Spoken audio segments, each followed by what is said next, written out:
Welsh cuisine encompasses the cooking traditions and practices associated with the country of Wales and the Welsh people. While there are a large number of dishes that can be considered Welsh due to their ingredients and/or history, dishes such as cawl, Welsh rarebit, laverbread, Welsh cakes, bara brith and the Glamorgan sausage have all been regarded as symbols of Welsh food. Some variation in dishes exists across the country, with notable differences existing in the Gower Peninsula, an historically isolated rural area which developed self-sufficiency in food production. See Cuisine of Gower. While some culinary practices and dishes have been imported from its British neighbours, uniquely Welsh cuisine grew principally from the lives of Welsh working people, largely as a result of their isolation from outside culinary influences and the need to produce food based on the limited ingredients they could produce or afford. Welsh Celts and their more recent Welsh descendants originally practiced transhumance, moving their cattle to higher elevations in the summer and back to their home base in the winter. Once they settled to homesteads, a family would have generally eaten meat from a pig primarily, keeping a cow for dairy products. Sheep farming is practiced extensively in Wales, with lamb and mutton being the meats most traditionally associated with the country. Beef and dairy cattle are also raised widely, and there is a strong fishing culture. Fisheries and commercial fishing are common and seafood features widely in Welsh cuisine. Vegetables, beyond cabbages and leeks, were historically rare and the leek became a significant component of many dishes. It has been a national symbol of Wales for at least 400 years and Shakespeare refers to the Welsh custom of wearing a leek in Henry V. Since the 1970s, the number of restaurants and gastropubs in Wales has increased significantly and there are currently 5 Michelin-starred restaurants located in the country. History. There are few written records of traditional Welsh foods. Recipes were instead held within families and passed down orally between the women of the family. The lack of records was highlighted by Maudie Thomas in 1928, who made a unique collection of 18th-century Welsh culinary recipes. As an award-winning Eisteddfod entry, those with the skills and inclination to write Welsh recipes, the upper classes, conformed to English styles and therefore would not have run their houses with traditional Welsh cuisine. Upper-class households would take on any English fashions, even adopting English names. The traditional cookery of Wales originates from the daily meals of peasant folk, unlike other cultures where meals often started in the kitchens of the gentry and would be adapted. Historically, the king of the Welsh people would travel, with his court, in a circuit, demanding tribute in the form of food from communities they visited as they went. The tribute was codified in the laws of Hywel Dda, showing that people lived on beer, bread, meat and dairy products, with few vegetables beyond cabbages and leeks. The laws show how much value was put on different parts of Welsh life at the time, for example that wealth was measured in cattle. They also show that the court included hunters, who would be restricted to seasonal hunting sessions. Towards the start of the 11th century, Welsh society started to build settlements. Food would be cooked in a single cauldron over an open fire on the floor, it would likely be reheated and topped up with fresh ingredients over a number of days. Some dishes could be cooked on a bakestone, a flat stone which could be placed above a fire to heat it evenly. Gerald of Wales, chaplain to Henry II, wrote after an 1188 tour of Wales, "The whole population lives almost entirely on oats and the produce of their herds, milk, cheese and butter. You must not expect a variety of dishes from a Welsh kitchen, and there are no highly seasoned tidbits to whet your appetite." The medieval Welsh used thyme, savory, and mint in the kitchen, but in general herbs were much more likely to be used for medicinal purposes than culinary ones. Towards the end of the 18th century, Welsh landowners divided up the land to allow for tenant-based farming. Each small holding would include vegetable crops, as well as a cow, pigs and a few chickens. The 18th and 19th centuries were a time of unrest for the Welsh people. The Welsh food riots began in 1740, when colliers blamed the lack of food on problems in the supply, and continued throughout Wales as a whole. The worst riots happened in the 1790s after a grain shortage, which coincided with political upheaval in the form of forced military service and high taxes on the roads, leaving farmers unable to make a profit. As a result of riots by colliers in the mid-1790s, magistrates in Glamorgan sold the rioters corn at a reduced price. At the same time they also requested military assistance from the government to stop further rioting. Due to the close-knit nature of the poor communities, and the slightly higher status of the farmers above the laborers, the rioters generally blamed the farmers and corn merchants, rather than the gentry. The majority of food riots had ended by 1801, and there were certain political undertones to the actions, though lack of leadership meant that little came of it. By the 1870s, 60% of Wales was owned by 570 families, most of whom did no farming. Instead, they employed workers, who were forced to vote Tory or lose their jobs. Around the end of the 19th century, the increase in coal mining and steel works around Wales led to the immigration of Italian workers. The workers brought families who integrated their culture into Welsh society, bringing with them Italian ice cream and Italian cafes, now a staple of Welsh society. In the 1960s, isolated communities were unable to access produce that the majority of Britain would, such as peppers or aubergines. Artisan Welsh produce was limited or non-existent, farms rarely made their own cheese, and Welsh wine was of poor quality. By the 1990s, historical Welsh foods were going through a revival. Farmers' markets became more popular, Welsh organic vegetables and farm-made cheese started to appear in supermarkets.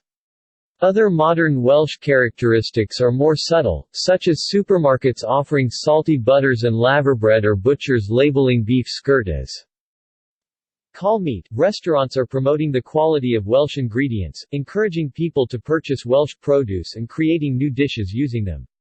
This has meant that Welsh products can find their way into the higher-priced delicatessens of London or North America. However, the regular diet of Welsh people has been more influenced by India, China and America.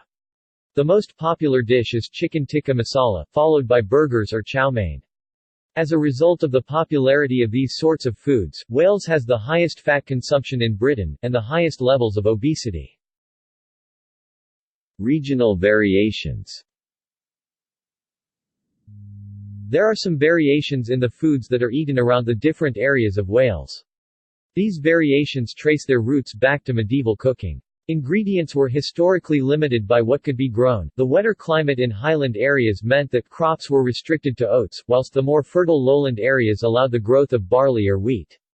Coastal inhabitants were more likely to include seafood or seaweed in their meals, whilst those living inland would supplement their farmed cereals with the seeds of land weeds to ensure there was enough to eat. The invasions of the Romans and Normans also had an effect on the fertile areas which were conquered.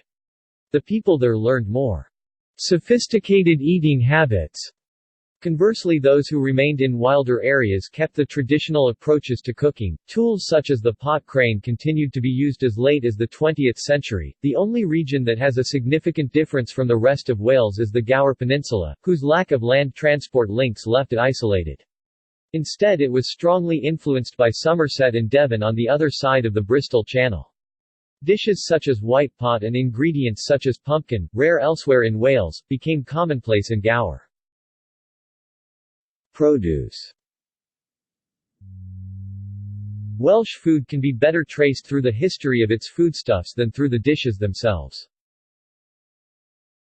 Meat and fish. There are a number of local Welsh breeds of cow, including the Welsh Black, a breed which dates back to at least 1874.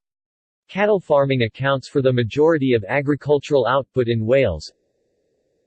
In 1998 the production of beef contributed 23% of Welsh agricultural output, whilst in 2002 25% of agricultural output was in the production of dairy products.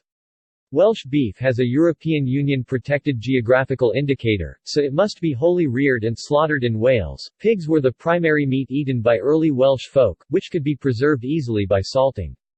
By 1700, there were a number of different Welsh breeds of pig, with long snouts and thin backs, generally light-colored, but some were dark or spotted. Today, pigs in Wales are either farmed intensively, using the white Welsh pig or Landrasa pig, or extensively, where saddleback pig, Welsh pig or crossbreeds are farmed. The Welsh uplands were most suited to grazing animals such as sheep and goats, and the animals became associated with Wales. Sheep farming on a large scale was introduced by Cistercian monks, largely for wool, but also for meat. By the start of the 16th century Welsh mutton was popular in the rest of the UK. Once modern synthetic fibers became more popular than wool, Welsh sheep were raised almost exclusively for meat. Towards the end of the 20th century, there were more than 11 million sheep in Wales.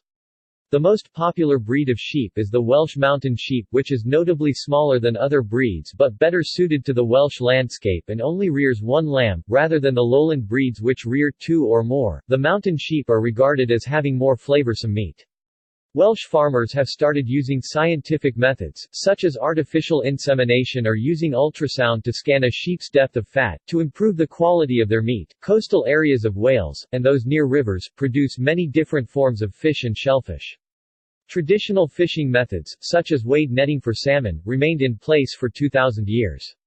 Welsh coracles, simple boats made of a willow frame and covered in animal hides, were noted by Romans and were still in use in the 20th century. Once landed, fish would generally be wind-dried and smoked, or cured with salt. Herring, a fish which takes well to salting, became a well-established catch. The busiest harbor was Aberystwyth, which reportedly took up to 1,000 barrels of herring in a single night in 1724.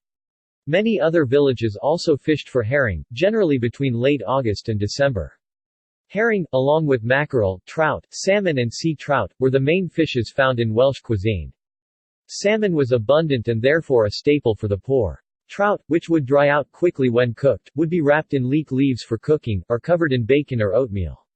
Many fish would be served with fennel, which grew wild in abundance in Wales. Lobster fishing was done on a small scale, especially in Cardigan Bay, but was reserved almost exclusively for export.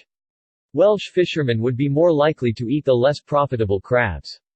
Cockles have been harvested since Roman times and are still harvested in a traditional manner with a hand rake and scraper.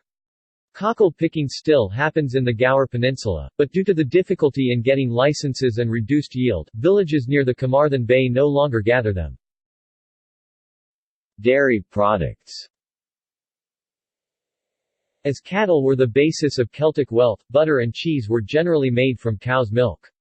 The Celts were amongst the earliest producers of butter in Britain, and for hundreds of years after the Romans left the country, butter was the primary cooking medium and basis for sauces.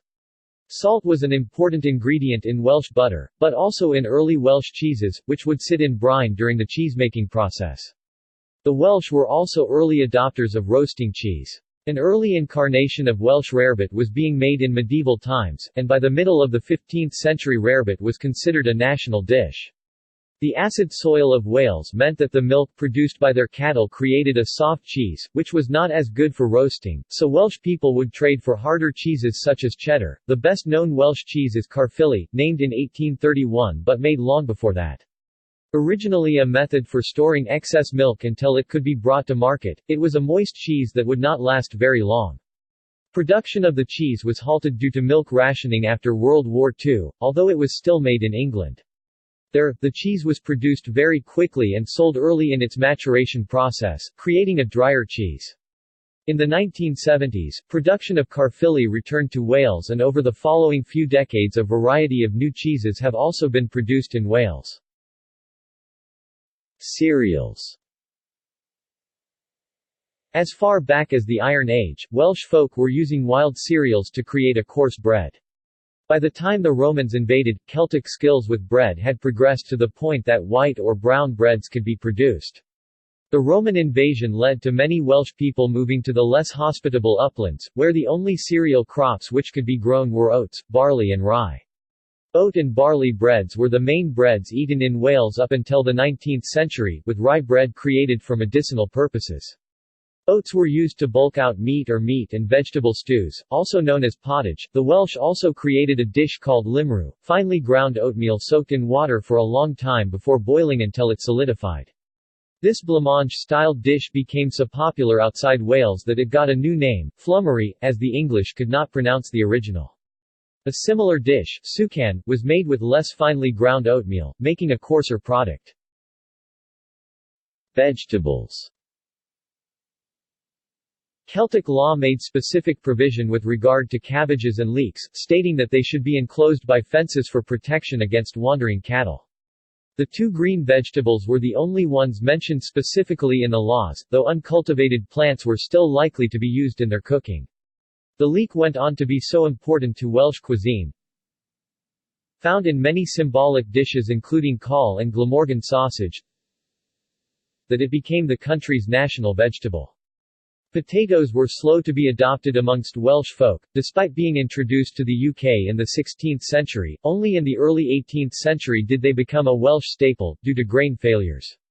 Once the potato did become a staple, it was quickly found in Welsh dishes such as cawl, and traditions grew around their use. One tradition, which was still in place at the start of World War II, was that villagers could plant an 80-yard (73-meter) row of potatoes in a neighboring farmer's field for each laborer the household could provide at the time of harvest. Welsh dishes. Whilst there are a large number of dishes that can be considered Welsh due to their ingredients, there are some which are quintessentially Welsh. Dishes such as cawl, Welsh rarebit, laverbread, Welsh cakes, bara brith, literally, speckled bread, or the Glamorgan sausage have all been regarded as symbols of Welsh food. Cawl, pronounced in a similar way to the English word cawl, can be regarded as Wales's national dish. Dating back to the 11th century, originally it was a simple broth of meat, most likely bacon, and vegetables. It could be cooked slowly over the course of the day whilst the family was out working the fields. It could be made in stages, over a number of days, first by making a meat stock, then by adding the vegetables on the following day. Once cooked, the fat could be skimmed from the top of the pot, then it would be served as two separate dishes, first as a soup, then as a stew. Leftovers could be topped up with fresh vegetables, sometimes over the course of weeks. During the 18th and 19th centuries, the amount of meat used in the broth was minimal, instead it was bulked out with potatoes. Today, cawl would be much more likely to include beef or lamb for the meat, and may be served with plain oatmeal dumplings or currant dumplings known as trolleys. Traditionally, cawl would be eaten with a specially carved wooden spoon and eaten from a wooden bowl. The predilection of the Welsh for roasted cheese led to the dish of Welsh rarebit, or Welsh rabbit, seasoned melted cheese poured over toasted bread. The cheese would need to be a harder one, such as cheddar or similar. Referred to as Welsh rabbit as early as 1725, the name is not similar to the Welsh term cos pobi. Welsh folk rarely ate rabbit due to the cost and as landowners would not allow rabbit hunting, so the term is more likely a slur on the Welsh.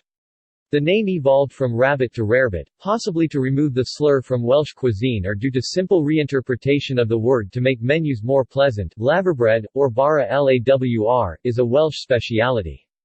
It is made by cooking porphyra seaweed slowly for up to 10 hours until it becomes a puree known as laver. The seaweed can also be cooked with oatmeal to make laverbread. It can be served with bacon and cockles as a breakfast dish, or fried into small patties. Today, laverbread is commercially produced by washing in water, cooking for about 5 hours before chopping, salting and packaging. The Glamorgan sausage is a Welsh vegetarian sausage. It contains no meat or skin, instead it is made with cheese, generally Caerphilly, but sometimes cheddar, along with leek or spring onion. This mixture is then coated in breadcrumbs and rolled into a sausage shape before cooking. Glamorgan sausages date back to at least the early 19th century, at which point the sausages would have contained pork fat. Welsh cakes, or pies ry main meaning cakes on the stone, are small round spiced cakes, traditionally cooked on a bakestone, but more recently on a griddle. Once cooked, they can be eaten hot or cold, on their own or topped either with sugar or butter. The dough, which is mixed with raisins, sultanas and sometimes currants, is similar to shortbread, meaning they can have the consistency of biscuits when cooked on the griddle, and slightly more like a cake when cooked in the oven. Bara brith is a fruit loaf originating from rural Wales, where they used a mortar and pestle to grind the fresh sweet spices. Historically it was made with yeast and butter, though recently it is likely to be made with bicarbonate of soda and margarine. The fruit included would be dried raisins, currants and candied peel, which would be soaked in cold tea before cooking. Generally served sliced with butter during afternoon tea, it is often known as Welsh tea bread.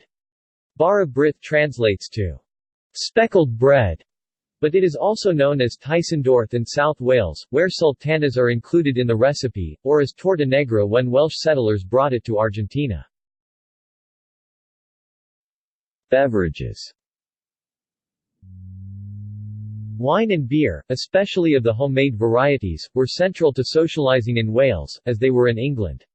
This remained the case even when tea gained popularity in England, supplanting the homemade alcohol.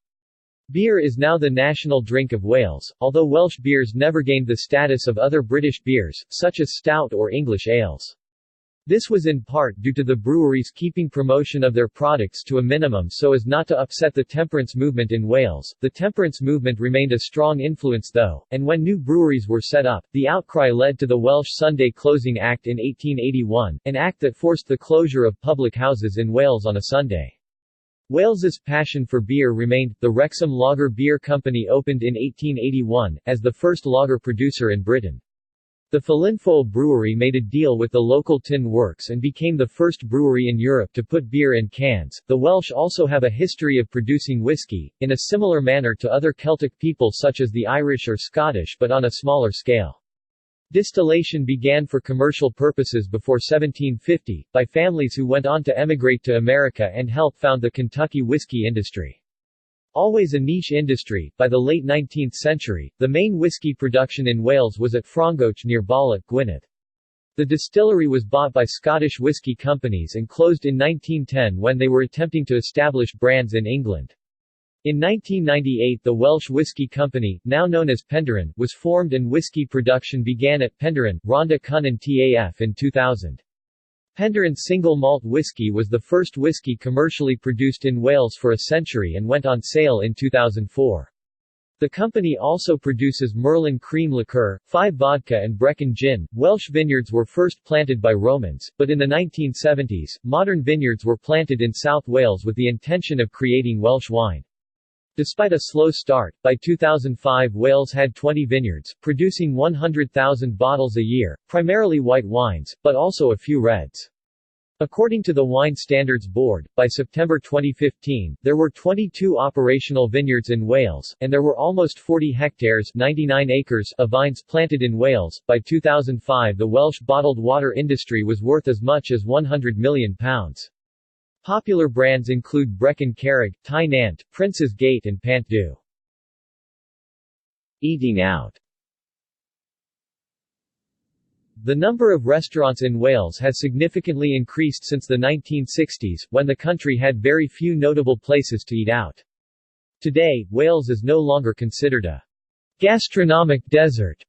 As of 2016, it has 5 Michelin-starred restaurants and other award systems such as TripAdvisor and the AA have included Welsh restaurants in their lists.